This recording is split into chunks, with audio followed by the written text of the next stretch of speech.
Money, power, poverty, extreme inequality. There's always been an elite monopolizing capital. Moi, j'ai très peur en ce début du XXIe siècle à cause de ce que j'observe dans les données historiques. In the 18th century, money marries money, so poverty is a death sentence. The way the elite stays in power is also by shaping the way that we think. Make America great again. We have a mythology that what's good for Wall Street is good for Main Street, but that's really never been true. People are bankrupting themselves. This transformation of the economy is generating a small class of very wealthy people. And extreme poverty.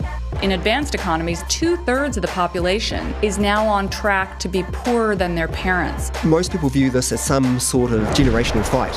What happens to taxation? Large amounts of wealth are moved offshore. People have the money to make sure they stay at the top. The system is rigged.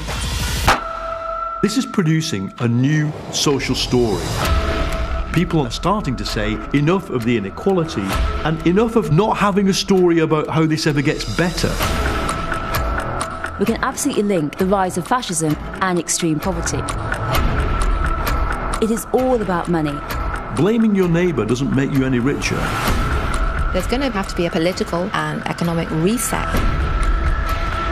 We have to make choices about which future we wind up in.